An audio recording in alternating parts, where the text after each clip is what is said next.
तू आहूं केरे कम। रैन गवाई सोए कै दिवस गवाया खाए।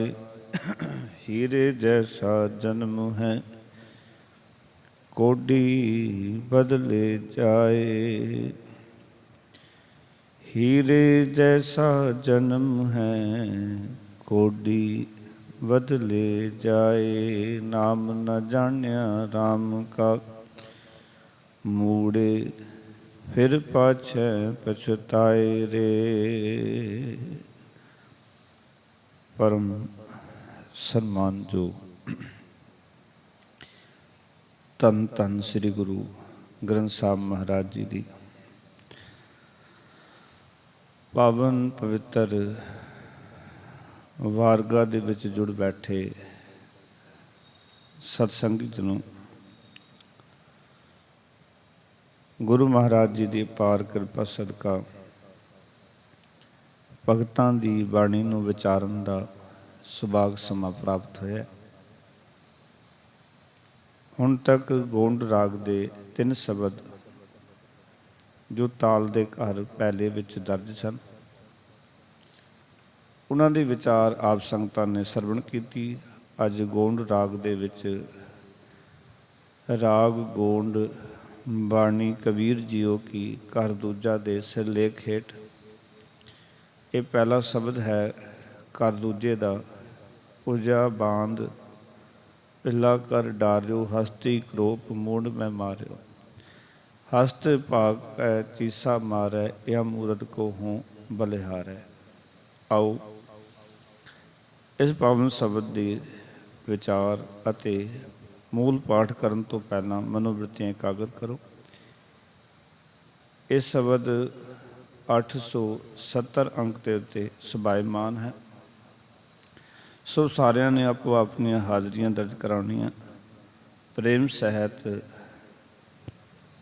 गुरफतेह दी सान करो। आखो जी वाहिगुरू जी का खालसा वाहिगुरू जी की फतेह।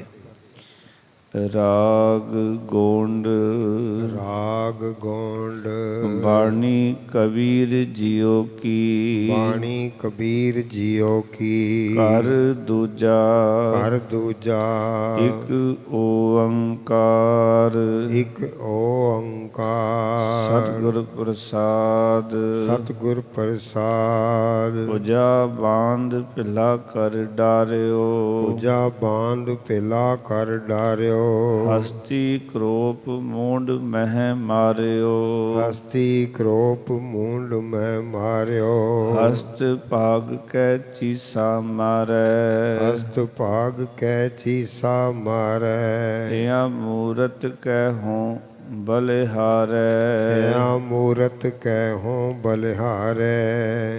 आहे मेरे ठाकुर तुमरा जोर काजी बकबो हस्ती तोर रहाओ रे महावत तुझ डारूं काट तिसै तुरावों कालो साट हस्त न तोरै धरै ध्यान वाकै हृदय वसै भगवान क्या अपराध संत है कीना बांध पोट कुंचर को दीना कुंचर पोट ले नमस्कार बूझी नाही काजी अंधियारै तीन बार पतिया भर लीना मन कठोर अजू न पतीना ਕਹਿ ਕਬੀਰ ਹਮਰਾ ਗੋਬਿੰਦ। ਕਹਿ ਕਬੀਰ ਹਮਰਾ ਗੋਬਿੰਦ। ਚੌਥੇ ਪਦ ਮੈਂ ਜਨ ਕੀ ਜਿੰਦ। ਚੌਥੇ ਪਦ ਮੈਂ ਜਨ ਕੀ ਜਿੰਦ। ਤੀਨ ਵਾਰ ਪਤਿਆ ਭਰ ਲੀਨਾ। ਤੀਨ ਬਾਰ ਪਤਿਆ ਭਰ ਲੀਨਾ। ਮਨ ਕਠੋਰ ਅਜੂ ਨਾ ਪਤੀਨਾ। ਮਨ ਕਠੋਰ ਅਜੂ ਨ ਪਤੀਨਾ। ਕਹਿ ਕਬੀਰ ਹਮਰਾ ਗੋਬਿੰਦ। ਕਹਿ ਕਬੀਰ ਹਮਰਾ ਗੋਬਿੰਦ। ਚੌਥੇ ਪਦ ਮੈਂ ਜਨ ਕੀ ਜਿੰਦ। ਚੌਥੇ ਪਦ ਮੈਂ ਜਨ ਕੀ ਜਿੰਦ। ਵਾਹਿਗੁਰੂ ਜੀ ਕਾ ਕਾ ਖਾਲਸਾ ਖਾਲਸਾ ਵਾਹਿਗੁਰੂ ਜੀ ਕੀ ਫਤਿਹ। ਇਹ ਪਾਵਨ ਸ਼ਬਦ ਗੋਂਡ ਰਾਗ ਦੇ ਵਿੱਚ ਭਗਤ ਕਬੀਰ ਸਾਹਿਬ ਜੀ ਨੇ ਉਚਾਰਨ ਕੀਤਾ। ਜਦੋਂ ਭਗਤ ਕਬੀਰ ਸਾਹਿਬ ਜੀ ਨੇ ਸਮਾਜ ਦੇ ਵਿੱਚ ਵਿਚਰਦਿਆਂ ਜਿਹੜੇ ਲੋਕ ਨਾਸਤਿਕ ਸਨ, ਕਰਮਕਾਂਡੀ ਸਨ, ਜਾਂ ਧਰਮ ਦਾ ਇੱਕ ਭੇਗ ਧਾਰਨ ਕਰਕੇ ਸਮਾਜ ਨੂੰ ਵਰਤ ਰਹੇ ਸਨ, ਉਸ ਵੇਲੇ ਦੇ ਰਾਜੇ ਮਹਾਰਾਜੇ ਧਾਰਮਿਕ ਆਗੂਆਂ ਦੇ ਵਿਰੁੱਧ ਭਗਤ ਜੀ ਨੇ ਇੱਕ ਆਵਾਜ਼ ਉਠਾਈ, ਇੱਕ ਸੱਚ ਬਿਆਨੀ ਕੀਤੀ। ਪਰ ਤੁਸੀਂ ਵੇਖੋ ਕਿ ਜਿਸ ਦੇ ਹੱਥ ਵਿੱਚ ਸੱਤਾ ਹੋਵੇ, ਰਾਜ ਪਾਠ ਹੋਵੇ, ਉਹ ਆਪਣੀ ਗਲਤੀ ਨੂੰ ਕਦੀ ਕਬੂਲ ਨਹੀਂ ਕਰਦਾ। ਉਸ ਵੇਲੇ ਹੀ ਜਦੋਂ ਕਬੀਰ ਸਾਹਿਬ ਨੇ ਇਸ ਸੱਚ ਬਿਆਨੀ ਕੀਤੀ, ਸੱਚ ਨੂੰ ਬਿਆਨ ਕੀਤਾ, ਤਾਂ ਉਸ ਵੇਲੇ ਦੇ ਰਾਜੇ ਨੇ, ਉਸ ਵੇਲੇ ਦੇ ਧਾਰਮਿਕ ਆਗੂ ਕਾਜੀ ਨੇ, ਬ੍ਰਾਹਮਣ ਨੇ, ਜੋਗੀਆਂ ਨੇ ਕਬੀਰ ਸਾਹਿਬ ਜੀ ਦਾ ਡਟ ਕੇ ਵਿਰੋਧ ਕੀਤਾ। ਔਰ ਅਸੀਂ ਦੇਖਦੇ ਹਾਂ ਗੁਰੂ ਨਾਨਕ ਪਾਤਸ਼ਾਹ ਜਦੋਂ ਉਦਾਸੀਆਂ 'ਤੇ ਜਾਂਦੇ ਨੇ ਤਾਂ ਉਹਨਾਂ ਦਾ ਵੀ ਥਾਂ ਥਾਂ 'ਤੇ ਵਿਰੋਧ ਕੀਤਾ ਜਾਂਦਾ ਹੈ ਜਾਂ ਉਹਨਾਂ ਨੂੰ ਪ੍ਰਭਾਵਿਤ ਕੀਤਾ ਜਾਂਦਾ ਹੈ। ਜੋਗੀ ਇਹ ਵਿਚਾਰ ਬਣਾਉਂਦੇ ਨੇ ਵੀ ਕਿਸ ਤਰ੍ਹਾਂ ਬਾਬਾ ਨਾਨਕ ਜੀ ਸਾਡੇ ਪੰਥ ਵਿੱਚ ਆ ਜਾਣ, ਸਾਡਾ ਪੰਥ ਜਿਹੜਾ ਉਹ ਨਿਰਾਲਾ ਬਣ ਜਾਵੇਗਾ। ਫਿਰ ਜੋ ਬਾਬਰ ਨੂੰ ਜਾਬਰ ਕਹਿ ਦੇਣਾ,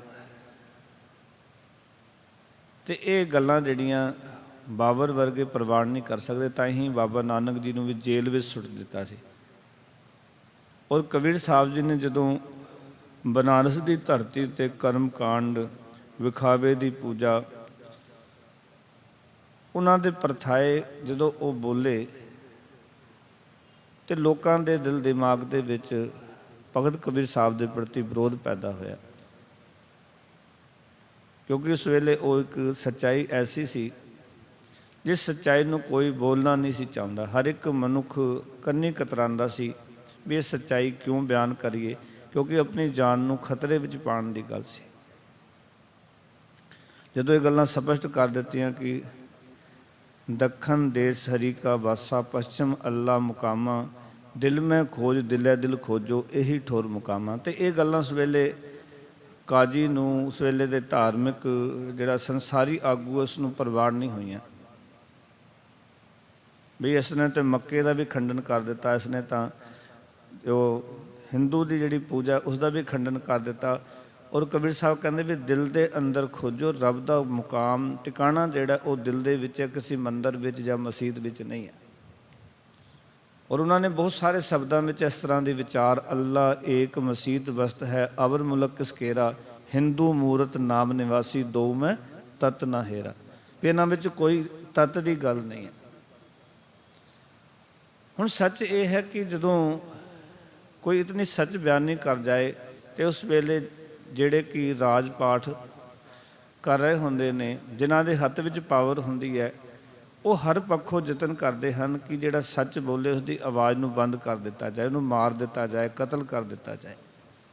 ਅੱਜ ਦੇ ਸ਼ਬਦ ਦੇ ਵਿੱਚ ਭਗਤ ਕਬੀਰ ਸਾਹਿਬ ਜੀ ਨੇ ਉਸ ਨੂੰ ਬਿਆਨ ਕੀਤਾ ਜੋ ਉਹਨਾਂ ਦੇ ਨਾਲ ਵਰਤਾਰਾ ਵਰਤਿਆ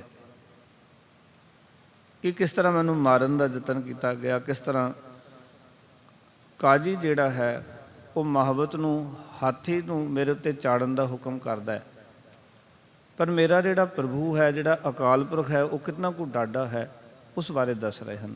ਕਹਿਣ ਲੱਗੇ, ਕਹਿੰਦੇ ਆਹੇ ਮੇਰੇ ਠਾਕੁਰ ਤੁਮਰਾ ਜੋਰ, ਕਾਜੀ ਬਕਵੋ ਹਸਤੀ ਤੋਰ ਰਹਾਓ। ਹੇ ਮੇਰੇ ਪ੍ਰਭੂ, ਕਾਜੀ ਤਾਂ ਕਹਿ ਰਿਹਾ ਕਿਸ ਕਬੀਰ ਉੱਤੇ ਹਾਥੀ ਚਾੜ ਦੇ, ਮਹਾਵਤ ਨੂੰ ਕਹਿ ਰਿਹਾ ਕਾਜੀ, ਕਿਉਂਕਿ ਉਸ ਵੇਲੇ ਦਾ ਧਾਰਮਿਕ ਆਗੂ ਵੀ ਹੈ ਕਾਜੀ। ਤੇ ਉਸ ਵੇਲੇ ਜਿਵੇਂ ਕਿ ਅੱਜ ਨਿਆਏ ਪ੍ਰਣਾਲੀ ਹੈ, ਉਸ ਦੇ ਵਿੱਚੋਂ ਜਿਵੇਂ ਜੱਜ ਹੁੰਦਾ ਹੈ, ਇਸਲਾਮ ਧਰਮ ਦੇ ਵਿੱਚ ਕਾਜੀ ਜਿਹੜਾ ਉਹ ਜੱਜ ਦੀ ਹਸਤੀ ਨਾਲ ਕੰਮ ਕਰਦਾ। ਉਹ ਕਿਸੇ ਨੂੰ ਵੀ ਫਤਵਾ ਦੇ ਸਕਦਾ, ਕਿਸੇ ਨੂੰ ਵੀ ਹੁਕਮ ਸੁਣਾ ਸਕਦਾ। ਕੋਈ ਵੀ ਕੇਸ ਜਾਂਦਾ ਤੇ ਕਾਜੀ ਕੋਲ ਹੀ ਜਾਂਦਾ, ਕਾਜੀ ਉਸ ਦਾ ਫਤਵਾ। ਜਿਵੇਂ ਅਸੀਂ ਦੇਖਦੇ ਹਾਂ ਕਿ ਅੱਜ ਜੱਜ ਜਿਹੜੇ ਆਪਣੇ ਫੈਸਲਾ ਸੁਣਾਉਂਦੇ ਨੇ, ਉਸ ਸਮੇਂ ਦੇ ਵਿੱਚ ਕਾਜੀ ਜਿਹੜਾ ਹੈ ਉਹ ਇਸਲਾਮ ਦੇ ਜਿਤਨੇ ਵੀ ਆਗੂ ਹੋਏ, ਜਿਹੜੇ ਜਿਨ੍ਹਾਂ ਨੇ ਰਾਜ ਪਾਠ ਕੀਤੇ, ਉਹਨਾਂ ਨੇ ਆਪਣਾ ਜਿਹੜਾ ਹੈ ਜੋ ਆਗੂ ਰੱਖਿਆ ਉਹ ਕਾਜੀ ਨੂੰ ਰੱਖਿਆ। ਭਾਵ ਕਿ ਨਿਆਏ ਜਿਹੜਾ ਕਰੇਗਾ ਉਹ ਕਾਜੀ ਕਰੇਗਾ। ਇਸ ਕਰਕੇ ਗੁਰਬਾਣੀ ਨੇ ਇੱਥੇ ਤੱਕ ਲਿਖਿਆ, ਕਹਿੰਦੇ ਕਾਜੀ ਹੋਏ ਰਿਸ਼ਵਤੀ, ਵੱਡੀ ਲੈ ਕੇ ਹੱਕ ਗਵਾਏ। ਇਹ ਕਾਜੀ ਵੀ ਉਸ ਵੇਲੇ ਰਿਸ਼ਵਤੀ ਹੋ ਗਏ, ਜਿਹੜੇ ਵੱਡੀ ਲੈ ਕੇ ਔਰ ਜੋ ਹੱਕ ਦੂਜੇ ਦੇ ਹੱਕ ਵਿੱਚ ਕਰ ਦਿੰਦੇ ਸਨ। ਜਿਵੇਂ ਅੱਜ ਅਸੀਂ ਵੇਖਦੇ ਹਾਂ ਕਿ ਮਨੁੱਖ ਜਿਹੜਾ ਕੋਈ ਗਲਤੀ ਕਰਦਾ, ਪਰ ਜੇ ਉਸ ਵੇਲੇ ਦੇ ਜੱਜ ਨੂੰ ਖਰੀਦ ਲਿਆ ਜਾਏ, ਵਕੀਲਾਂ ਨੂੰ ਖਰੀਦ ਲਿਆ ਜਾਏ, ਤਾਂ ਉਸ ਦੇ ਹੱਕ ਵਿੱਚ ਫੈਸਲੇ ਹੋ ਜਾਂਦੇ। ਉਸ ਵੇਲੇ ਵੀ ਇਹੀ ਕੁਝ ਚੱਲਦਾ ਸੀ। ਭਗਤ ਜੀ ਕਹਿੰਦੇ ਨੇ, ਆਹੇ ਮੇਰੇ ਠਾਕੁਰ ਤੁਮਰਾ ਜੋਰ, ਕਾਜੀ ਬਕਵੋ ਹਸਤੀ ਤੋਰ। ਹੈ ਮੇਰੇ ਪ੍ਰਭੂ, ਕਾਜੀ ਕਹਿ ਰਿਹਾ ਹੈ ਇਸ ਕਬੀਰ ਉੱਤੇ ਹਾਥੀ ਚਾੜ ਦੇ, ਪਰ ਮੈਨੂੰ ਤੇਰਾ ਤਾਣ ਹੈ। ਆਹੇ ਮੇਰੇ ਠਾਕੁਰ ਤੁਮਰਾ ਜੋਰ, ਜੋਰ ਦਾ ਅਰਥ ਹੁੰਦਾ ਤਾਣ। ਹੈ ਅਕਾਲ ਪੁਰਖ ਵਾਹਿਗੁਰੂ, ਮੈਨੂੰ ਤੇਰਾ ਤਾਣ ਹੈ। ਆਓ ਕਿ ਤੇਰੀ ਬਰਕਤ ਨਾਲ ਮੈਨੂੰ ਕੋਈ ਫਿਕਰ ਨਹੀਂ ਹੈ। ਤੇਰੇ ਨਾਮ ਦੀ ਬਰਕਤ ਦੇ ਨਾਲ, ਤੇਰੇ ਸਿਮਰਨ ਦੀ ਬਰਕਤ ਦੇ ਨਾਲ ਮੈਨੂੰ ਇਸ ਗੱਲ ਦਾ ਕੋਈ ਫਿਕਰ ਨਹੀਂ ਵੀ ਇਹ ਮੇਰਾ ਕੁਝ ਵਿਗਾੜ ਸਕਦੇ ਹਨ। ਵੈਸੇ ਤਾਂ ਜਿਹੜਾ ਰੱਬ ਦਾ ਪਿਆਰਾ ਹੁੰਦਾ ਉਹ ਇਤਨਾ ਕੁ ਸੰਸਾਰ ਵਿੱਚ ਨਿਰਵਾਣ ਹੋ ਜਾਂਦਾ ਹੈ, ਉਹ ਕਹਿ ਦਿੰਦਾ, ਕਿਆ ਤੂੰ ਸੋਚੈ, ਕਿਆ ਤੂੰ ਚਿਤਵੈ, ਕਿਆ ਤੂੰ ਕਰਹਿ ਉਪਾਏ, ਤਾਕੋ ਕਹੋ ਪਰਵਾ ਕਹੋ ਕਿ ਜੇ ਗੋਪਾਲ ਸਾਹਿਬ। ਉਹਨੂੰ ਕਹਿੰਦੇ ਪਰਵਾਹ ਕਰਨ ਦੀ ਲੋੜ ਨਹੀਂ, ਜਿਸਦਾ ਮਦਦਗਾਰ ਅਕਾਲ ਪੁਰਖ ਵਾਹਿਗੁਰੂ ਹੋਵੇ। ਉਹਨੂੰ ਕਿਸੇ ਦੀ ਪਰਵਾਹ ਕਰਨ ਦੀ ਲੋੜ ਨਹੀਂ, ਜਿਸ ਦਾ ਰਾਖਾ ਅਕਾਲ ਪੁਰਖ ਵਾਹਿਗੁਰੂ ਹੋਵੇ। ਇਸ ਕਰਕੇ ਭਗਤ ਜੀ ਕਹਿ ਰਹੇ ਨੇ ਕਿ ਹੇ ਅਕਾਲ ਪੁਰਖ ਵਾਹਿਗੁਰੂ, ਮੈਨੂੰ ਤੇਰਾ ਤਾਣ ਹੈ। ਇਸ ਕਰਕੇ ਤੇਰੀ ਬਰਕਤ ਦੇ ਨਾਲ ਮੈਨੂੰ ਕੋਈ ਜਿਹੜਾ ਹੈ ਫਿਕਰ ਨਹੀਂ ਹੈ ਵੀ ਹਾਥੀ ਮੇਰਾ ਕੁਝ ਵਿਗਾੜ ਸਕਦਾ ਹੈ। ਕਿਉਂਕਿ ਕਾਜੀ ਨੇ ਤੇ ਹੁਕਮ ਸੁਣਾ ਦਿੱਤਾ, ਫਤਵਾ ਦੇ ਦਿੱਤਾ ਮਹਾਵਤ ਨੂੰ ਵੀ ਇਸ ਹਾਥੀ ਨੂੰ ਨਸ਼ੇ ਵਿੱਚ ਲਿਆ ਕੇ ਔਰ ਇਸ ਕਬੀਰ ਨੂੰ ਕੁਚਲਵਾਉਣ ਦਾ ਯਤਨ ਕੀਤਾ ਗਿਆ, ਮਾਰਨ ਦਾ ਯਤਨ ਕੀਤਾ ਗਿਆ। ਉਹ ਸਾਰਾ ਇੱਕ ਦ੍ਰਿਸ਼ ਕਬੀਰ ਸਾਹਿਬ ਨੇ ਇੱਥੇ ਪੇਸ਼ ਕੀਤਾ ਹੈ। ਬੁਝਾ ਬਾਂਧ ਪਿਹਲਾ ਕਰ ਡਾਰਿਓ। ਭੁਜਾ ਦਾ ਅਰਥ ਹੈ ਬਾਵਾਂ, ਬਾਂਧ ਦਾ ਅਰਥ ਹੈ ਬੰਨ ਕੇ, ਪਿਹਲਾ ਦਾ ਅਰਥ ਹੈ ਢੀਮ, ਕਰ ਡਾਰਿਓ। ਪਾਓ ਕਿ ਮੇਰੇ ਸਰੀਰ ਨੂੰ, ਬਾਹਾਂ ਨੂੰ ਬੰਨ ਕੇ ਢੇਮ ਵਾਂਗ ਮੈਨੂੰ ਇਹਨਾਂ ਲੋਕਾਂ ਨੇ ਹਾਥੀ ਅੱਗੇ ਸੁੱਟ ਦਿੱਤਾ। ਜਿਵੇਂ ਆਪਾਂ ਮਿੱਟੀ ਇਕੱਠੀ ਕਰਕੇ ਨਾ ਇੱਕ ਪਣ ਦੇ ਵਿੱਚ ਤੇ ਉਹਨਾਂ ਨੂੰ ਇੱਕ ਪਾਸੇ ਸਿੱਟਦੇ, ਇਸ ਤਰ੍ਹਾਂ ਕਹਿੰਦੇ ਮੇਰੀ ਬਾਹਾਂ ਬੰਨ ਕੇ ਮੈਨੂੰ ਕਾਜੀ ਨੇ ਹਾਥੀ ਦੇ ਅੱਗੇ ਸੁਟਵਾ ਦਿੱਤਾ ਹੈ ਇਹਨਾਂ ਲੋਕਾਂ ਨੇ। ਬੁਝਾ ਬਾਂਧ ਬਿਲਾ ਕਰ ਡਾਰਿਓ। ਬਿਲਾ ਦਾ ਅਰਥ ਹੈ ਢੀਮ, ਢੀਮ ਦੇ ਵਾਂਗ ਬੰਨ ਕੇ ਮੈਨੂੰ ਹਾਥੀ ਅੱਗੇ ਡਾਰਿਓ ਦਾ ਅਰਥ ਸੁੱਟ ਦਿੱਤਾ ਹੈ। ਹਸਤ ਕਰੋਪ ਮੂੰਡ ਮੈਂ ਮਾਰਿਓ। ਤੇ ਕਹਿੰਦੇ ਮਹਾਵਤ ਨੇ ਗੁੱਸੇ ਵਿੱਚ ਆ ਕੇ ਹਾਥੀ ਦੇ ਸਿਰ ਉੱਤੇ ਸੱਟ ਮਾਰੀ ਹੈ। ਜਿਹੜਾ ਅੰਕਸ ਰੱਖਦਾ ਹੈ, ਜਿਹੜਾ ਸੋਟਾ ਰੱਖਦਾ ਹੈ ਹਾਥੀ ਨੂੰ ਚਲਾਉਣ ਵਾਸਤੇ, ਮਹਾਵਤ ਜਿਹੜਾ ਕੁੰਡਾ ਹੁੰਦਾ ਹੈ ਜੋੜ ਦੀ, ਉਹ ਲੋਹੇ ਦਾ ਸਰੀਆ ਹੁੰਦਾ, ਜਿਹੜਾ ਕੁੰਡਾ ਹੁੰਦਾ ਹੈ ਹਾਥੀ ਨੂੰ ਤੋਰਨ ਵਾਸਤੇ, ਉਸ ਲੋਹੇ ਦੇ ਸਰੀਏ ਨੂੰ ਬੜੀ ਜ਼ੋਰ ਦੀ ਕਾਜੀ ਨੇ ਉਸ ਮਹਾਵਤ ਨੇ ਮਾਰਿਆ ਹਾਥੀ ਦੇ ਸਿਰ ਵਿੱਚ, ਗੁੱਸੇ ਵਿੱਚ ਆ ਕੇ। ਕਹਿੰਦੇ ਹਸਤ ਕਰੋਪ ਮੂੰਡ ਮੈਂ ਮਾਰਿਓ। ਪਾਓ ਕਿ ਮਹਾਵਤ ਨੇ ਗੁੱਸੇ ਵਿੱਚ ਆ ਕੇ ਹਾਥੀ ਦੇ ਸਿਰ ਤੇ ਕਹਿੰਦੇ ਸੱਟ ਮਾਰੀ ਹੈ, ਜ਼ੋਰ ਦੀ ਉਹ ਕੁੰਡਾ ਜਿਹੜਾ ਸੀ ਉਹ ਮਾਰਿਆ ਹੈ। ਪਰ ਕੀ ਹੋਇਆ? ਹਸਤ ਭਾਗ ਕਰ ਚੀਸਾ ਮਾਰੈ। ਪਰ ਹਾਥੀ ਮੈਨੂੰ ਪੈਰਾਂ ਹੇਠ ਲਿਤਾੜਨ ਦੀ ਥਾਂ ਚੀਖਾ ਮਾਰ ਕੇ ਕਹਿੰਦੇ ਹੋਰ ਪਾਸੇ ਭੱਜਦਾ। ਪਾਓ ਕਿ ਉਹ ਕਹਿੰਦੇ ਅੱਗੇ ਚੱਲ। ਹਾਥੀ ਨੂੰ ਮਹਾਵਤ ਜਦੋਂ ਸੋਟਾ ਮਾਰਦਾ, ਲੋਹੇ ਦਾ ਸਰੀਆ ਹੁੰਦਾ ਉਹਨੂੰ ਚਲਾਉਣ ਵਾਸਤੇ, ਤੇ ਉਹ ਚੀਖਾ ਮਾਰਦਾ ਕਿਉਂਕਿ ਪੀੜ ਹੁੰਦੀ ਹਾਥੀ ਦੇ ਸਿਰ ਵਿੱਚ। ਲੋਹੇ ਦਾ ਸਰੀਆ ਵੱਜ ਰਿਹਾ, ਜਿਹੜਾ ਉਹਨੇ ਅੰਕਸ ਜਿਹੜਾ ਕੁੰਡਾ ਹੱਥ ਵਿੱਚ ਲੈ ਰੱਖਿਆ। ਭਗਤ ਕਬੀਰ ਸਾਹਿਬ ਕਹਿੰਦੇ ਨੇ ਹਸਤ ਭਾਗ ਕਰ ਚੀਸਾ ਮਾਰੈ। ਕਹਿੰਦੇ ਇਉਂ ਮੂਰਤ ਕਹਿ ਹੂੰ ਬਲਿਹਾਰੈ। ਆਖਣ ਲੱਗੇ ਜਿਵੇਂ ਆਖਦਾ ਹੋਵੇ ਕਿ ਮੈਂ ਸਦਕੇ ਹਾਂ ਇਸ ਸੋਹਣੇ ਬੰਦੇ ਤੋਂ। ਭਗਤ ਕਬੀਰ ਸਾਹਿਬ ਕਹਿੰਦੇ ਨੇ ਉਹ ਇਸ ਤਰ੍ਹਾਂ ਲੱਗ ਰਿਹਾ ਜਿਵੇਂ ਮੇਰੇ ਤੋਂ ਬਲਿਹਾਰ ਜਾ ਰਿਹਾ ਹੈ, ਵੀ ਇਹ ਸੋਹਣਾ ਬੰਦਾ ਹੈ, ਚੰਗਾ ਇਨਸਾਨ ਹੈ ਕਬੀਰ, ਰੱਬ ਦਾ ਪਿਆਰਾ ਹੈ। ਅਤੇ ਉਹ ਹਾਥੀ ਵੀ ਕਹਿੰਦੇ ਕਬੀਰ ਸਾਹਿਬ ਨੂੰ ਮਾਰਨਾ ਨਹੀਂ ਚਾਹੁੰਦਾ, ਬਲਿਹਾਰ ਜਾਂਦਾ ਹੈ, ਪਿੱਛੇ ਹਟ ਜਾਂਦਾ, ਹੋਰ ਪਾਸੇ ਚਲਾ ਜਾਂਦਾ, ਪਰ ਹਾਥੀ ਜਿਹੜਾ ਹੈ ਉਹ ਕਬੀਰ ਸਾਹਿਬ ਨੂੰ ਨਹੀਂ ਕੁਚਲ ਰਿਹਾ, ਨਹੀਂ ਮਾਰ ਰਿਹਾ। ਯਤਨ ਕੀਤਾ ਗਿਆ। ਫਿਰ ਕਹਿਣ ਲੱਗੇ ਰੇ ਮਹਾਬਤ ਤੁਝ ਡਾਰੋਂ ਕਾਟ। ਹੁਣ ਕਾਜੀ ਆਖਦਾ ਹੈ ਕਿ ਇਸ ਹਾਥੀ ਨੂੰ ਮਾਰ, ਹਾਥੀ ਦੇ ਨਾਲ ਇਸ ਨੂੰ ਕਬੀਰ ਨੂੰ ਮਾਰ। ਜੇ ਤੂੰ ਨਹੀਂ ਮਾਰਦਾ ਨਾ ਤਾਂ ਮੈਂ ਤੈਨੂੰ ਕੱਟ ਦੇਵਾਂਗਾ, ਪਾਓ ਕਿ ਤੇਰਾ ਸਿਰ ਉਤਰਵਾ ਦੇਵਾਂਗਾ। ਕਿਉਂਕਿ ਉਸ ਵੇਲੇ ਕਾਜੀ ਦੇ ਹੱਥ ਵਿੱਚ ਪਾਵਰ ਸੀ, ਉਹ ਜੱਜ ਦੀ ਹਸਤੀ ਨਾਲ ਕੰਮ ਕਰਦਾ ਸੀ। ਜੋ ਹੁਕਮ ਹੋ ਜਾਂਦਾ ਸੀ ਉਹ ਬੰਦੇ ਨਾਲ ਉਹਨੂੰ ਸਜ਼ਾ ਮਿਲ ਜਾਂਦੀ ਸੀ। ਇਸ ਕਰਕੇ ਆਖਿਆ ਭਗਤ ਕਬੀਰ ਸਾਹਿਬ ਜੀ ਕਹਿੰਦੇ ਨੇ, ਕਹਿੰਦੇ ਉਸ ਮੁਹੱਬਤ ਨੂੰ ਕਾਜੀ ਨੇ ਆਖਿਆ ਨਹੀਂ ਤਾਂ ਕਬੀਰ ਸਾਹਿਬ ਨੂੰ ਮਾਰ ਦੇ, ਪਾਓ ਕਿ ਹਾਥੀ ਨੂੰ ਸੱਟ ਮਾਰ ਕੇ ਕਬੀਰ ਵੱਲ ਤੋਰ, ਜੇ ਨਹੀਂ ਤੋੜਦਾ ਤੂੰ ਤਾਂ ਮੈਂ ਤੈਨੂੰ ਕਤਲ ਕਰਵਾ ਦਿਆਂਗਾ, ਤੈਨੂੰ ਮਾਰ ਦਿਆਂਗਾ। ਰੇ ਮੁਹੱਬਤ ਤੁਝ ਡਾਰੋਂ ਕਾਟ, ਹੇ ਮੁਹੱਬਤ ਤੈਨੂੰ ਮੈਂ ਮਾਰ ਦਿਆਂਗਾ, ਤੇਰਾ ਸਿਰ ਕਟਵਾ ਦਿਆਂਗਾ। ਇਸੈ ਤੁਰਾਬੋ ਘਾਲੋ ਸਾਟ। ਆਖਣ ਲੱਗੇ ਪਰ ਹਾਥੀ ਜਿਹੜਾ ਤੁਰਦਾ ਨਹੀਂ, ਉਹ ਇਵੇਂ ਦਿਸਦਾ ਹੈ ਜਿਵੇਂ ਉੱਥੇ ਮਸਤ ਹੋ ਗਿਆ ਹੈ। ਹਸਤ ਨਾ ਤੋਰੈ ਧਰੈ ਧਿਆਨ, ਹਾਥੀ ਤੁਰਦਾ ਨਹੀਂ, ਇਸ ਤਰ੍ਹਾਂ ਜਿਵੇਂ ਉਹ ਧਿਆਨ ਧਰਿਆ ਹੋਵੇ। ਵਾਕੈ ਹਿਰਦੈ ਵਸੈ ਭਗਵਾਨ, ਕਹਿੰਦੇ ਜਿਵੇਂ ਉਸਦੇ ਹਿਰਦੇ ਵਿੱਚ ਪਰਮਾਤਮਾ ਪ੍ਰਗਟ ਹੋ ਕੇ ਵਸ ਰਿਹਾ ਹੋਵੇ। ਇਸ ਤਰ੍ਹਾਂ ਕਹਿੰਦੇ ਉਹ ਹਾਥੀ ਜਿਹੜਾ ਹੈ ਨਾ ਉਹ ਕਬੀਰ ਸਾਹਿਬ ਨੂੰ ਮਾਰ ਨਹੀਂ ਰਿਹਾ, ਕਬੀਰ ਸਾਹਿਬ ਵਾਲੇ ਪਾਸੇ ਜਾ ਨਹੀਂ ਰਿਹਾ।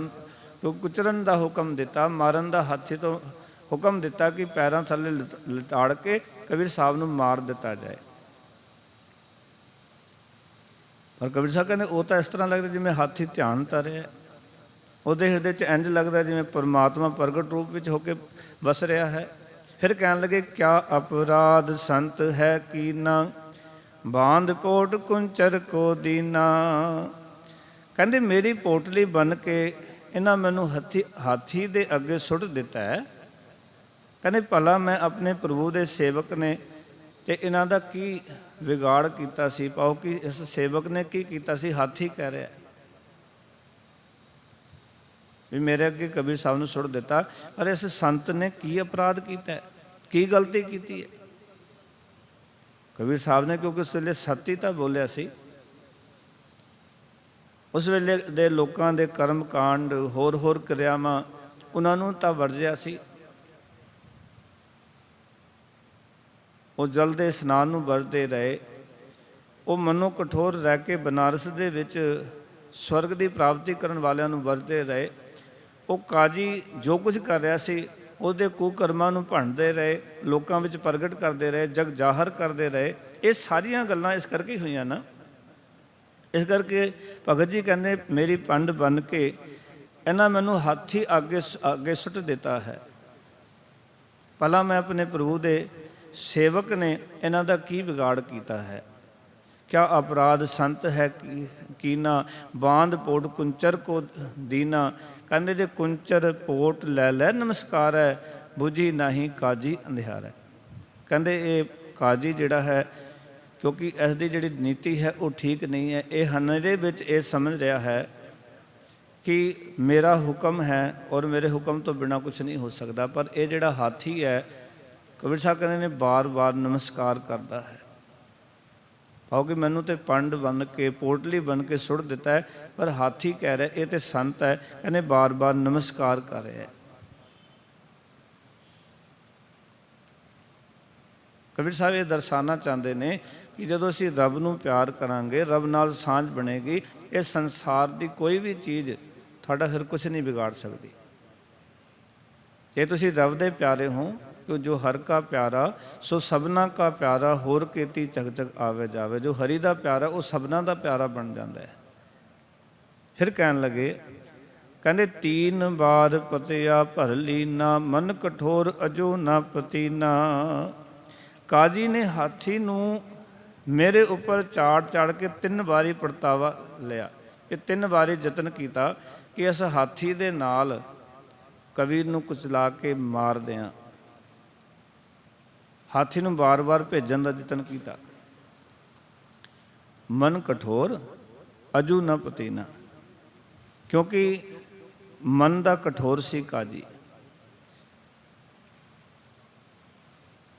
ਔਰ ਕਿਸ ਦੀ ਤਸੱਲੀ ਨਹੀਂ ਹੋਈ। ਇਹ ਵਾਰ-ਵਾਰ ਯਤਨ ਕਰਦਾ ਹੈ ਕਬੀਰ ਸਾਹਿਬ ਨੂੰ ਮਾਰਨ ਦਾ। ਗੁਰਬਾਣੀ ਵਿੱਚ ਲਿਖਿਆ ਹੈ ਕਿ ਜੇ ਮਨੁੱਖ ਦਾ ਮਨ ਕਠੋਰ ਹੈ ਤੇ ਉਸ ਮਨੁੱਖ ਦੇ ਕੀਤੇ ਹੋਏ ਕਰਮ ਜਿਹੜੇ ਨੇ ਵਾਹਿਗੁਰੂ ਦੀ ਦਰਗਾਹ ਵਿੱਚ ਪ੍ਰਵਾਨ ਨਹੀਂ ਹਨ। ਇੱਥੇ ਤੱਕ ਕਬੀਰ ਸਾਹਿਬ ਨੇ ਕਿਹਾ ਸੀ, ਕਹਿੰਦੇ ਮਨੁ ਕਠੋਰ ਮਰੈ ਬਨਾਰਸ ਨਰਕ ਨਾ ਵਾਚਿਆ ਜਾਈ, ਹਰ ਕਾ ਸੰਤ ਮਰੈ ਹੜੰਬੈ ਤਾਂ ਸਗਲੀ ਸੈਨ ਤਰਾਈ। ਗੁਰਬਾਣੀ ਕਹਿੰਦੇ ਕਾਜੀ ਮੋਮ ਦਿਲ ਹੋਵੇ, ਅੰਤਰ ਕੀ ਮਨ ਤੇ ਧੋਵੇ। ਕਾਜੀ ਜਿਹੜਾ ਉਹ ਮੋਮ ਦਿਲ ਹੋਣਾ ਚਾਹੀਦਾ। ਪਰ ਭਗਤ ਜੀ ਕਹਿੰਦੇ ਇਹ ਕਾਜੀ ਬੜਾ ਕਠੋਰ ਹੈ ਮਨ ਦਾ। 3 ਵਾਰ ਪਤਿਆ ਭਰਲੀ ਨਾ ਮਨ ਕਠੋਰ ਅਜੂ ਨਾ ਪਤੀਨਾ। ਕਹਿੰਦੇ ਇਸਦਾ ਮਨ ਕਠੋਰ ਹੈ। ਪਾਉਗੇ ਤਸੱਲੀ ਨਹੀਂ ਹੋਈ। ਕਹਿ ਕਬੀਰ ਹਮਰਾ ਗੋਬਿੰਦ, ਚੌਥੇ ਪਦ ਮੈਂ ਜਨ ਕੀ ਜਿੰਦ। ਕਬੀਰ ਸਾਹਿਬ ਕਹਿੰਦੇ ਨੇ, ਕਹਿੰਦੇ ਕਾਜੀ ਨੂੰ ਇਹ ਸਮਝ ਨਾ ਆਈ ਕਿ ਸਾਡਾ ਪ੍ਰਭੂ ਦੇ ਸੇਵਕ ਦਾ ਰਾਖਾ ਪਰਮਾਤਮਾ ਹੈ। ਕਬੀਰ ਸਾਹਿਬ ਕਹਿੰਦੇ ਮੇਰਾ ਰਾਖਾ ਤਾਂ ਉਹ ਅਕਾਲ ਪੁਰਖ ਵਾਹਿਗੁਰੂ ਹੈ। ਇਹਨੂੰ ਆਪਾਂ ਪੜ੍ਹਦੇ ਹਾਂ, ਰਾਖਾ ਏਕ ਹਮਾਰਾ ਸੁਆਮੀ ਸਗਲ ਘਟਾਕਾ ਅੰਤਰ ਜਾਮੀ, ਸੋਏ ਅਚਿੰਤਾ ਜਾਗ ਅਚਿੰਤਾ, ਜਹਾਂ ਕਹਾਂ ਪ੍ਰਭੂ ਤੂੰ ਵਰਤਨਤਾ, ਘਰ ਸੁਖ ਵਸਿਆ ਬਾਹਰ ਸੁਖ ਪਾਇਆ, ਕਹੋ ਨਾਨਕ ਗੁਰ ਮੰਤਰ ਦੜਾਇਆ। ਭਗਤ ਕਬੀਰ ਸਾਹਿਬ ਕਹਿੰਦੇ ਨੇ, ਕਹਿੰਦੇ ਕਾਜੀ ਨੂੰ ਇਹ ਸਮਝ ਨਹੀਂ ਆ ਰਹੀ ਕਿ ਮੈਂ ਕਬੀਰ ਤਾਂ ਹਰੀ ਪਰਮਾਤਮਾ ਦਾ ਸੇਵਕ ਹਾਂ ਤੇ ਸੇਵਕਾਂ ਦਾ ਜਿਹੜਾ ਰੱਖ ਹੈ ਉਹ ਅਕਾਲ ਪੁਰਖ ਵਾਹਿਗੁਰੂ ਹੈ।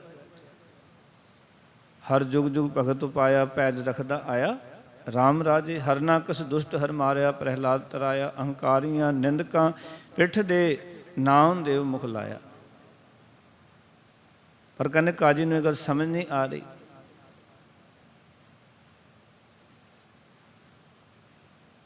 ਭਗਤ ਜੀ ਕਹਿਣ ਲੱਗੇ, ਕਹਿੰਦੇ ਚੌਥੇ ਪਦ ਮੈਂ ਜਨ ਕੀ ਜਿੰਦ। ਕਹਿੰਦੇ ਪ੍ਰਭੂ ਦੇ ਦਾਸਾਂ ਦੀ ਜਿਹੜੀ ਜਿੰਦ ਹੈ ਸਦਾ ਪ੍ਰਭੂ ਦੇ ਚਰਨਾਂ ਵਿੱਚ ਟਿਕੀ ਰਹਿੰਦੀ ਹੈ। ਇਸ ਕਰਕੇ ਉਹਨਾਂ ਨੂੰ ਕੋਈ ਡਰਾ ਧਮਕਾ ਨਹੀਂ ਸਕਦਾ। ਕੋਈ ਰੱਬ ਦੇ ਪਿਆਰਿਆਂ ਨੂੰ ਡਰਾਉਣ ਦਾ ਯਤਨ ਕਰੇ, ਧਮਕਾਉਣ ਦਾ ਯਤਨ ਕਰੇ, ਤੇ ਭਗਤ ਕਬੀਰ ਸਾਹਿਬ ਕਹਿੰਦੇ ਨੇ ਉਹਨਾਂ ਨੂੰ ਕੋਈ ਡਰਾ ਧਮਕਾ ਨਹੀਂ ਸਕਦਾ, ਕਿਉਂਕਿ ਉਹਨਾਂ ਦੀ ਜਿਹੜੀ ਜਿੰਦ ਹੈ ਚੌਥੇ ਪਦ, ਉਸ ਅਵਸਥਾ ਵਿੱਚ ਜੋ 3 ਗੁਣਾ ਤੋਂ ਉਤਾਂ ਦੀ ਅਵਸਥਾ ਹੈ, ਰਜੋ ਤਮੋ ਸਤੋ ਤੋਂ ਉੱਪਰ ਦੀ ਅਵਸਥਾ ਹੈ, ਜਿਹਨੂੰ ਸਹਿਜ ਅਵਸਥਾ ਵੀ ਕਿਹਾ, ਚੌਥਾ ਪਦ ਵੀ ਕਿਹਾ। ਕਹਿੰਦੇ ਜਨ ਦੀ ਜਿਹੜੀ ਜਿੰਦ ਹੈ ਉਹ ਸਹਿਜ ਅਵਸਥਾ ਵਿੱਚ ਹੈ, ਚੌਥੇ ਪਦ ਵਿੱਚ ਹੈ, ਕਿਉਂਕਿ ਪਰਮਾਤਮਾ ਦੇ ਚਰਨਾਂ ਵਿੱਚ ਜੁੜੀ ਹੋਈ ਹੈ। ਔਰ ਕਾਜੀ ਨੂੰ ਕਹਿੰਦੇ ਗੱਲ ਸਮਝ ਨਹੀਂ ਆ ਰਹੀ, ਇਸ ਕਰਕੇ ਉਹ ਸਾਰੇ ਯਤਨ ਕਰਕੇ ਵੇਖ ਲਿਆ ਉਸਨੇ। ਔਰ ਸ਼ਬਦ ਰਾਹੀਂ ਇਹ ਸਮਝਾਉਣਾ ਚਾਹੁੰਦੇ ਨੇ, ਜੇ ਸੱਚੀ ਮੁੱਚੀ ਤੁਸੀਂ ਰੱਬ ਦਾ ਆਸਰਾ ਲੈ ਕੇ ਜ਼ਿੰਦਗੀ ਜਿਉਂਦੇ ਹੋ, ਪਰਮਾਤਮਾ ਦੇ ਭਰੋਸੇ ਰਹਿੰਦੇ ਹੋ, ਤਾਂ ਤੁਹਾਨੂੰ ਕੋਈ ਸੰਸਾਰ ਵਿੱਚ ਡਰਾ ਧਮਕਾ ਨਹੀਂ ਸਕਦਾ। ਸਾਡਾ ਤਾਂ ਸਾਰਾ ਇਤਿਹਾਸ ਇਸ ਗੱਲ ਨਾਲ ਭਰਿਆ ਹੋਇਆ ਹੈ ਕਿ ਜਿੱਥੇ ਕਿ ਸਿੱਖਾਂ ਨੇ ਦੇਗਾਂ 'ਚ ਉਬਾਲੇ ਖਾਧੇ, ਆਰਿਆਂ ਨਾਲ ਆਪਣੇ ਤਨਾਂ ਨੂੰ ਚਰਾਇਆ, ਰੂਹ ਵਿੱਚ ਲਵੇਟ ਕੇ ਜਿਉਂਦੇ ਜੀ ਸ਼ਹੀਦ ਕਰ ਦਿੱਤਾ, ਅੱਗ ਲਾ ਦਿੱਤੀ, ਪਰ ਉਹਨਾਂ ਨੇ ਸੀਤ ਅਗਨੀ ਕੀਤੀ। ਸਾਹਿਬਜ਼ਾਦਾ ਨੂੰ ਡਰਾਉਣ ਦਾ ਯਤਨ ਕੀਤਾ ਗਿਆ, ਵੱਟੇ ਮਾਰੇ ਗਏ, ਨੀਹਾਂ 'ਚ ਚਿਣ ਦੇਵਾਂਗੇ, ਇਸ ਤਰ੍ਹਾਂ ਦੇ ਡਰਾਵੇ ਦੇ ਕੇ ਔਰ ਉਹਨਾਂ ਕੋਲੋਂ ਧਰਮ ਪਰਿਵਰਤਨ ਕਰਾਉਣਾ ਚਾਹੁੰਦੇ ਕਾਜੀ, ਪਰ ਉਹ ਅਡੋਲ ਰਹਿੰਦੇ ਹਨ। ਕਿਉਂਕਿ ਜੋ ਰੱਬ ਦੀ ਭਗਤੀ ਕਰਦਾ ਹੈ, ਜਿਸ ਨੇ ਆਪਣੇ ਜੀਵਨ ਨੂੰ ਇਹਨਾਂ ਪਦਾਰਥਾਂ ਦੇ ਮਾਇਆ ਮੋਹ ਵਿੱਚੋਂ ਕੱਢ ਲਿਆ, ਰਜੋ ਤਮੋ ਸਤੋ ਅਵਸਥਾ ਤੋਂ ਜਿਹੜਾ ਉੱਪਰ ਚਲਾ ਗਿਆ, ਸਹਿਜ ਅਵਸਥਾ ਚਲਾ ਗਿਆ, ਉਸ ਨੂੰ ਫਿਰ ਕੌਣ ਡਰਾਏਗਾ, ਕੌਣ ਧਮਕਾ ਸਕਦਾ ਹੈ? ਕੋਈ ਉਸ ਨੂੰ ਡਰਾ ਕੇ ਔਰ ਉਸਦੇ ਕੋਲੋਂ ਕੋਈ ਐਸਾ ਕੰਮ ਕਰਵਾ ਸਕਦਾ ਜਿਹੜਾ ਕਿ ਉਸ ਵੇਲੇ ਦੇ ਕਾਜੀ ਚਾਹੁੰਦੇ ਸਨ। ਵੈਸੇ ਯਤਨ ਤਾਂ ਇਹੀ ਹੁੰਦਾ ਹੈ ਕਿ ਜੇ ਕੋਈ ਬੰਦਾ ਸਹੀ ਹੋਵੇ ਤਾਂ ਉਸਨੂੰ ਕਿਸੇ ਨਾ ਕਿਸੇ ਢੰਗ ਨਾਲ ਡਰਾਇਆ ਧਮਕਾਇਆ ਜਾਂਦਾ, ਵੀ ਕਿਸੇ ਤਰੀਕੇ ਨਾਲ ਇਹ ਡਰ ਜਾਏ ਅਤੇ ਇਹ ਸੱਚ ਬੋਲਣਾ ਛੱਡ ਦੇਵੇ। ਸੱਚ ਦੀ ਆਵਾਜ਼ ਹਮੇਸ਼ਾ ਹਮੇਸ਼ਾ ਲਈ ਬੰਦ ਕਰ ਦਈਏ। ਸੰਸਾਰ ਵਿੱਚ ਆਦਿ ਕਾਲ ਤੋਂ ਇਹੀ ਚੱਲਦਾ ਆਇਆ ਹੈ। ਜਿਸ ਨੇ ਸੱਚ ਧਰਮ ਦਾ ਪੱਲਾ ਫੜਿਆ ਹੈ ਉਸ ਨੂੰ ਹਰ ਤਰੀਕੇ ਨਾਲ ਡਰਾਇਆ ਗਿਆ, ਧਮਕਾਇਆ ਗਿਆ, ਮਾਰਨ ਦੇ ਯਤਨ ਕੀਤੇ ਗਏ। ਪਰ ਭਗਤ ਕਬੀਰ ਸਾਹਿਬ ਕਹਿੰਦੇ ਜਿਹਦਾ ਰਾਖਾ ਅਕਾਲ ਪੁਰਖ ਵਾਹਿਗੁਰੂ ਹੋਵੇ, ਪਰਮੇਸ਼ਰ ਹੋਵੇ, ਉਹਨੂੰ ਕੋਈ ਡਰਾ ਧਮਕਾ ਨਹੀਂ ਸਕਦਾ। ਇਸ ਕਰਕੇ ਉਸ ਅਕਾਲ ਪੁਰਖ ਵਾਹਿਗੁਰੂ ਦਾ ਆਸਰਾ ਲਈਏ, ਪਰਮੇਸ਼ਰ ਦੇ ਚਰਨਾਂ ਨਾਲ ਜੁੜੀਏ। ਜਦੋਂ ਉਸ ਦੇ ਚਰਨਾਂ ਨਾਲ ਜੁੜ ਜਾਵਾਂਗੇ ਉਹਦਾ ਤਾਣ ਜੀਵਨ ਵਿੱਚ ਹੋਏਗਾ।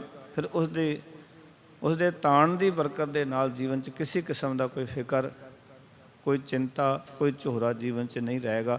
ਇਸ ਤਰ੍ਹਾਂ ਦੀ ਵਿਚਾਰ ਅੱਜ ਦੇ ਸ਼ਬਦ ਵਿੱਚ ਭਗਤ ਕਬੀਰ ਸਾਹਿਬ ਜੀ ਨੇ ਦੱਸੀ ਹੈ। ਔਰ ਇਹ ਦੱਸੀ ਜੇ ਤੁਸੀਂ ਬੰਦਗੀ ਕਰਨ ਲੱਗ ਪੈਂਦੇ ਹੋ ਤਾਂ ਇਹ ਜਿਹੜੀ ਕਾਇਨਾਤ ਹੈ, ਇਹ ਸ੍ਰਿਸ਼ਟੀ ਹੈ, ਇਹ ਵੀ ਤੁਹਾਤੋਂ ਬਲਿਹਾਰ ਜਾਵੇਗੀ। ਇਸ ਕਰਕੇ ਐਸੇ ਕੰਮ ਕਰੋ ਜਿਸ ਕਰਕੇ ਇਹ ਕੁਦਰਤ ਵਿੱਚ ਵਸਣ ਵਾਲੇ ਪਸ਼ੂ ਪੰਛੀ ਵੀ, ਸਾਰੀ ਸ੍ਰਿਸ਼ਟੀ ਤੁਹਾਤੋਂ ਬਲਿਹਾਰ ਜਾਵੇ। ਪਰ ਇਹ ਤਾਂ ਹੀ ਹੋ ਸਕਦਾ ਹੈ ਜਦੋਂ ਆਪਾਂ ਰਜੋ ਤਮੋ ਸਤੋ ਗੁਣ ਤੋਂ ਉੱਪਰ ਉੱਠ ਕੇ ਸਹਿਜ ਅਵਸਥਾ ਵਿੱਚ ਪਾਓ, ਪਰਮਾਤਮਾ ਦੇ ਚਰਨਾਂ ਵਿੱਚ ਆਪਣੀ ਸੁਰਤ ਨੂੰ ਜੋੜ ਲਵਾਂਗੇ। ਫਿਰ ਕਹਿ ਸਕਾਂਗੇ ਕਿ ਇਹ ਲੋਕ ਸੁਖੀਏ ਪਰ ਲੋਕ ਸਵੇਲੇ ਨਾਨਕ ਹਰਿ ਭਉ ਆਪੇ ਮਿਲੇ। ਸਾਰਿਆਂ ਦਾ ਧੰਨਵਾਦ ਜੀ। ਆਇਆਂ ਨੂੰ ਫਤਿਹ ਦੀ ਸਾਂਝ ਕਰੋ ਜੀ। ਆਖੋ ਜੀ ਵਾਹਿਗੁਰੂ ਜੀ ਕਾ ਖਾਲਸਾ, ਵਾਹਿਗੁਰੂ ਜੀ ਕੀ ਫਤਿਹ। ਰਾਮ ਕਲੀ ਮਹਲਾ ਤੀਜਾ। ਆਨੰਦ ਏਕ ਓੰਕਾਰ ਸਤਿਗੁਰ ਪ੍ਰਸਾਦ। ਆਨੰਦ ਭਇਆ ਮੇਰੀ ਮਾਏ ਸਤਿਗੁਰੂ ਮੈਂ ਪਾਇਆ। ਸਤਿਗੁਰ ਤਾਂ ਪਾਇਆ ਸਹਿਜ ਸੇਤੀ ਮਨ ਵਜੀਆਂ ਬਾਧਾਈਆਂ। ਰਾਗ ਰਤਨ ਪਰ